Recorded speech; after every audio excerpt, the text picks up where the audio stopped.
हम इनसे सिर्फ एक मंत्रणा के रूप में हम इनसे बात कर सकते हैं। हम इनको गाइड थोड़े करते कि आप ये करना पड़ेगा वो कर। प्रशांत जी खुद ही एक स्ट्रैटेजिस्ट रहे, इनका अपना दिमाग है। तो ऐसा नहीं है, पार्टी जो होता है एक कमेटी बनी है, कोर कमेटी, जिससे वार्तालाप करके करती है। ये चार लोगों ने हाईजैक कर लिया है, जहाँ पे माननीय मुख्यमंत्री जी को पता भी नहीं होता है, चीज़ें हो जाती है और उनको एक आज अब जैसा हालत हो गया है कि बस सामने खड़ा कर दिया जाता है। पूरी तरह से ब्यूरोक्रेसी हावी है वहाँ पे। सारे यहाँ के हमारे लोकल नेता हैं। राजकुमार जी, भैया बताइए, कहाँ से हैं आप? झंझारपुर से हैं, बताइए लोकल। तो ऐसे लोग हैं जो साथ में जुड़े हुए हैं, जिस पे वो भरोसा कर सकते हैं कि अगर कोई दूसरी तरफ से बोले कि प्रशांत किशोर को एक मुद्दा मिल गया। नोरमा ग्रुप, जो सोचता है वो करता है, आपके अपने सपनों का आशियाना। नमस्कार, मैं हूँ सागर कुमार, भारत लाइव देख रहे हैं आप। फिर से एक बार गांधी मैदान में गांधी मूर्ति के पास आंदोलन की जो है शुरुआत हो गई है। आंदोलन है, सत्याग्रह है, आमरण अनशन है, क्या कुछ है। हमारे साथ जनसुराज के, तो इस मुद्दे पर हम लोग बातचीत करेंगे। जनसुराज के युवा विंग के अध्यक्ष हैं आनंद मिश्रा। पहले तो बहुत बहुत स्वागत है आपका। बहुत धन्यवाद सागर जी, थैंक यू। आनंद जी, जो गलती हुई थी या कहें कि जो चूक हुई थी उस दिन जेपी गोलंबर पर, उस चूक को सुधारने का प्रयास किया जा रहा है। नहीं, देखिए ऐसा नहीं है, ये एक श्रृंखला है जो चल रहा है, जहाँ पे लोगों ने मतलब होता है ना उत्सुकता में। अब आपको भी पता है कि उसको एक्चुअली वहाँ से पॉलिटिसाइज करने की कोशिश की गई कि कैसे अकेला प्रशांत किशोर और जनसुराज कैसे भाई बच्चों के साथ उसका मेंटर बन के खड़ा हो जाएगा। हमारा अधिकार है, इतने साल से हम बच्चों को यूज़ करे हैं, अभी ये कैसे आ गया भाई। तो ये चीज़ के चलते लोगों ने, ये मुझे पता चल गया, मेरे भी अपने भाई तंत्र है, तो पता चल गया कि किस तरह से कुछ लोगों ने इसको पूरे ये जो बच्चों का जो मुद्दा था उसको पॉलिटिकली हाईजैक करने की कोशिश की थी। और उस दिन भी यहीं आके बैठा गया था कि बच्चों को कि जब भाई डेलीगेशन जा रहा है तो हमारा कोई मतलब नहीं बनता ना कि आप हम रास्ते जाम करें, तो आइए और यहीं पे बैठते डेलीगेशन बात करके आए, तब आगे का कार्यक्रम। तो उस दिन जो वो गड़बड़ी हुई, जहाँ से फिर कुछ बच्चों को रोक लिया गया या रख गए, कन्फ्यूजन हुआ और अननेसेसरी बच्चों पे बर्बरता से जो पेश किया गया, तो ये कहीं तरह से जस्टिफाइड नहीं था। इसके बाद लगातार उसके फॉलोअप में हम लोग काम करते रहे हैं और यही था कि जब बात अगले दिन गई हमारी डेलीगेशन, हम लोग के ही 2 अधिकारी जो रिटायर्ड थे तो वो लेके गए और वहाँ से जब बात होके वापस आई तो हमने कहा कि भैया 48 घंटा का वक्त दिया जाए सरकार को कि सरकार बच्चों के हित में और जनहित में कुछ फैसला करे। लेकिन कोई किसी जू ही नहीं रेंग रहा है, सब इतने संवेदनहीनता दिखा रहे हैं। तो फाइनली ये हुआ कि ये इस तरह से मरने नहीं दिया जा सकता है इनका। और यही नहीं, देखिए कि इसके पहले भी 10 सालों से कितने बार एग्ज़ाम्स का कैंसिल किया गया, या अनियमित जो भी उसमें देखा गया उस पर कार्यवाही सो कॉल की गई। कोई श्वेत पत्र नहीं है उसका कि उसका हुआ क्या, ये मुद्दा है। आपने कह दिया था कि बेरोजगार भत्ता देंगे हम, फिर उसके बाद 10 साल से ऐसी घूम रहे हैं। तो जब ऐसा एक मुद्दा उठता है तो ये सारी चीज़ें फिर जहन में आती है, यार आप तो लगातार इस तरह की हरकतें कर रहे हैं, इसीलिए करना पड़ा। एक सवाल जो उठ रहा है, आप ही की पार्टी से उठ रहा है, वर्करों से उठ रहा है, हम लोगों तो सबसे बातचीत करते हैं, तो कहा जा रहा है कि प्रशांत किशोर भले ही कहते हैं वो कि मुख्यमंत्री नीतीश कुमार 4 IAS जो अधिकारी हैं उससे घिरे हुए हैं, लेकिन खुद प्रशांत किशोर 40 IAS अधिकारियों से, मतलब अधिकारियों से, IAS IPS से घिरे हुए हैं। और उन्हीं के कहने पर वो वाला आंदोलन जो है वो सफल नहीं हो पाया। उसी दिन अगर वो प्रशांत किशोर डटे रहते तो कुछ बड़ा मैसेज जाता और कुछ ना कुछ हो जाता। देखिए ये जो है ना, मुझे नहीं पता आपका सोर्स क्या है या कौन है, बट ऐसा नहीं है। देखिए यहाँ पे डॉक्टर्स भी हैं, इंजीनियर्स भी हैं, लॉयर्स भी हैं, रिपोर्टर्स भी हैं, IAS IPS भी हैं। तो ऐसा नहीं है कि घिरे रहते हैं। कभी आप आके देखिए, हो सकता है 2-4 लोग हैं जो ज़्यादा मुखर हैं, ज़्यादा दिखते हैं, है ना। तो ये ओपन फील्ड है सबके लिए। अब इनके साथ जो खड़े हैं IAS या IPS सो कॉल्ड रिटायर्ड हो या हम जैसे लोग हैं जिन्होंने नौकरी छोड़ के आए हैं, तो हम इनसे सिर्फ एक मंत्रणा के रूप में हम इनसे बात कर सकते हैं। हम इनको गाइड थोड़े करते कि आप ये करना पड़ेगा वो कर। प्रशांत जी खुद ही एक स्ट्रैटेजिस्ट रहे, इनका अपना दिमाग है। तो ऐसा नहीं है, पार्टी जो होता है एक कमेटी बनी है, कोर कमेटी, जिससे वार्तालाप करके करती है। और जब आप कंपेयर करेंगे तो दूसरी तरफ जो देखने को मिलता है, ये 4 लोगों ने हाईजैक कर लिया है, जहाँ पे माननीय मुख्यमंत्री जी को पता भी नहीं होता है, चीज़ें हो जाती है और उनको एक आज अब जैसा हालत हो गया है कि बस सामने खड़ा कर दिया जाता है। पूरी तरह से ब्यूरोक्रेसी हावी है वहाँ पे। यहाँ पे ब्यूरोक्रेसी हावी नहीं है, यहाँ पे नेता है सब। भैया ये भी IAS IPS नहीं, ये भी नहीं है, वो भी नहीं है, कौन है IAS IPS? कोई नहीं है यहाँ पे IAS IPS। सारे यहाँ के हमारे लोकल नेता हैं। राजकुमार जी, भैया बताइए, कहाँ से हैं आप? झंझारपुर से हैं, बताइए लोकल। तो ऐसे लोग हैं जो साथ में जुड़े हुए, 1-2-3 लोग हैं जो दिखते हैं, इसलिए हमारे जो कुछ मित्र जिनके मन में ऐसा आता है, हो सकता है उनको किसी तरह का मन में होता है ना कि एक कंपैरिजन आता है। काफी प्रखर वक्ता हैं आप, इसमें कोई दो बात नहीं है।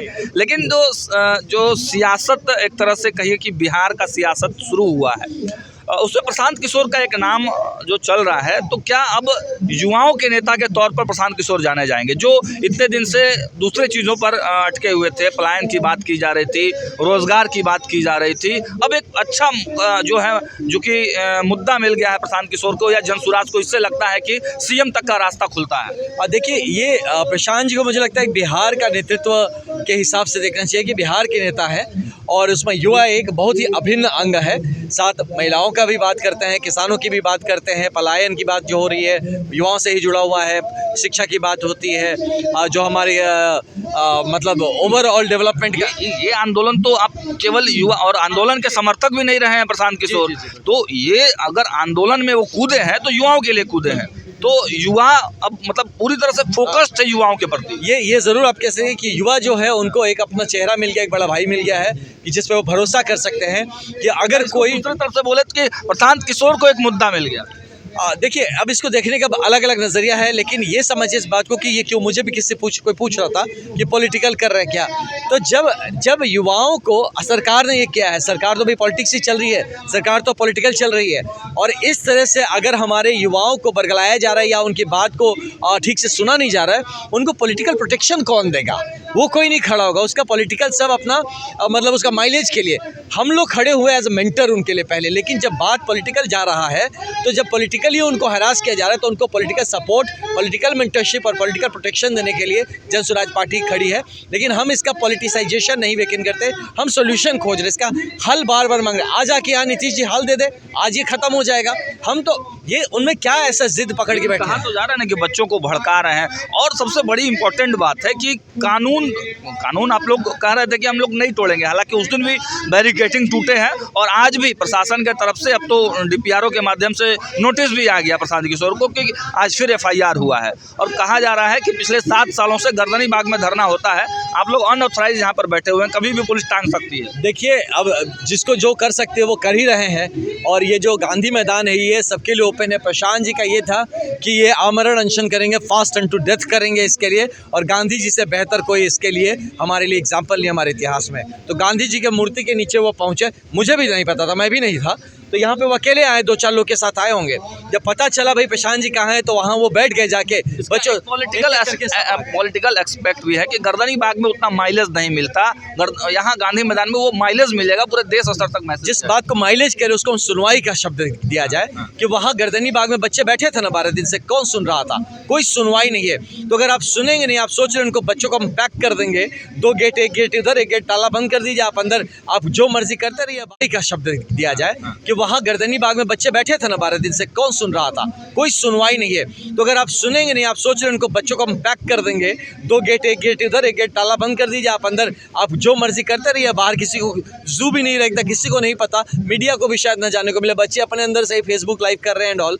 तो ऐसी जगह पे तो भाई जहाँ सुनवाई होगी वहीं जाना पड़ेगा। तो अगर यहाँ आने से सुन रहे हैं और डीपीआरओ निकाल रहा है और एफआईआर हो रहा है, मतलब यहीं आने से अगर आप बात सुनेंगे तो फिर यहीं पे ऐसी चर्चाएं होंगी। बात प्रशासन में रहे हैं, अधिकारी रहे हैं, प्रशासन तो आएगी कुछ देर में, हो सकता है टांग के ले जाएगी। हाँ, तो जब आएगी तो देखा जाएगा क्या है ना कि टांग के ले जाए और किस तरह से क्या चीज़ करती हैं। जो भी देखिए, एक चीज़ समझिए कि प्रशासन को अपना काम एज़ पर लॉ ही करना पड़ेगा, क्योंकि अगर एज़ पर लॉ तो कानून प्रशासन पे भी लागू होता। मैं खुद रहा हूँ, हाँ, तो केसेस हम लोगों के ऊपर भी हो गया है बहुत बार, तो यहाँ भी केसेस होंगे, और अगर आप कानून संगत काम नहीं करेंगे तो कानून आप पे भी उतना ही लागू होता है जितना किसी और पे लागू होता है। चलिए, अब अंतिम 1-2 सवाल ले लेते हैं। सियासत की जो बात हो रही है, बिहार में जो सियासत चल रही है, कहा जा रहा है किसी वक्त सरकार गिर सकती है, तो उसमें आप लोग अपने आप को किस तरीके से फिट करते हैं?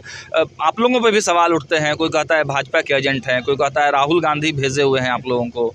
तो जिसको जो मर्जी आता, देखिए आजकल क्या हो गया कि लोगों को चर्चा करना है, और हमारा बिहार वैसे भी राजनीतिक तौर पे बड़ा ही प्रखर रहा है, तो राजनीतिक चर्चाएं होती है, तो कुछ नहीं तो कुछ तो बात करेंगे। तो ऐसी बातों में बात चल रही है, तो इस पे ना जाए। जन सुराज कहाँ खड़ा दिखता है आपको, आपने पूछा। जन सुराज आज के दिन में सबसे बेहतरीन एक विकल्प बन के बिहार के सामने खड़ा दिखता है। और अगर जन सुराज को मौका मिलता है तो ये जितने सारे प्रॉब्लम्स लेके हम खड़े हुए हैं, इन सब का समाधान भी लेके हम आए हैं। और इस डायरेक्टली आप देखेंगे कि हम सीधा समाधान पे उतर जाएंगे, राजनीति करते हुए आपको नजर नहीं आएंगे, सब लोग काम में बिजी हो जाएंगे। तो आप भी कर रहे हैं, लेकिन चीजों को परिणत करके पॉलिटिक्स। बिल्कुल, देखिए हम ना क्या सॉल्यूशन बेस्ड पॉलिटिक्स करना चाहते हैं। हम लोग चाहते हैं कि हल निकले। एक मुद्दा है, प्रॉब्लम है, तो हल क्या है, क्या उसी को हम लोग रगड़ते रहें, एक दूसरे से लड़ते रहें, उसका हल क्या है, इस पे बात हो। तो वैसा हम एक सॉल्यूशन बेस्ड और सकारात्मक राजनीति करना चाहते हैं। एक अंतिम सवाल यह है कि 2025 में जब बिहार विधानसभा का चुनाव होगा, या समय से हो जाए या समय से पहले हो जाए, तो क्या लगता है आप लोगों का इंटरनल आकलन क्या है? वैसे तो इंटरनल बातें आप नहीं बताएंगे, लेकिन ओवरऑल क्या लगता है कि इस मूवमेंट से प्रशांत किशोर को, जनसुराज को फायदा मिलेगा? देखिए हम लोग ने इसका पॉलिटिकल, सच बता रहे, इसका कोई पॉलिटिकल माइलेज नहीं। जब मैं पहली बार, सबसे पहले मैं ही गया था वहाँ पे गर्दनी बाग में, तो मैं रात को गया था 11 बजे के बाद, क्योंकि पता चला सब मीडिया वगैरह थे। तो मैं गया कि बच्चों से बात करके बताया जाए कि इसका हल कैसे निकलेगा, कि किस तरह से उनको मेमोरेंडम ड्राफ्ट करके कहाँ पे जमा देना चाहिए, अगर नहीं तो कैसे कोर्ट में मूव करना चाहिए, उस मुद्दे पे बात करने में गया था। तो इसका हमने पॉलिटिकली देखा ही नहीं। और उसके बाद आपने देखा होगा, हमारे लोग मिले तो सही बच्चों से, पॉलिटिकली हमने इस पर बात भी नहीं की, बयान भी नहीं दी। और बच्चे कह रहे थे आप आइए हमारे साथ, हम नहीं जा रहे थे। जिस दिन डंडा पड़ गया इनके ऊपर कि भाई अब उस पर भी आप बच्चों को डंडा मारेंगे और उस पर भी राजनीति हो रहा है, तो ये बच्चों का राजनीतिकरण कैसे होगा। तब हम अंदर आए कि अब अगर आप इसमें राजनीति करेंगे तो राजनीतिक प्रोटेक्शन देने के लिए हम लोग आएंगे। तो हम इसमें आए और इसका हम कोई पॉलिटिकल माइलेज नहीं देख रहे। हमें लगता है कि हम इसमें जो घुस गए, तो कहीं ना कहीं प्रशांत जी का भी मानना है कि हम थोड़ा कंस्ट्रक्टिव और काम, संगठनिक काम करना चाह रहे थे। अब आप लोग राजनीति में लाने का विकल्प तो देंगे ना? जरूर, जब से महिलाओं को, मुसलमानों को, अति पिछड़ों की बात आप कर रहे थे, अब युवाओं के लिए भी सीटें कुछ आरक्षित होंगी? जरूर, आरक्षित की बात नहीं है। आप महिलाओं में भी युवा महिला देखेंगे, आप हर जितने भी आप देख रहे हैं कि किस किस ग्रुप्स को मिल रहा है, सब में आप युवा चेहरा देखेंगे।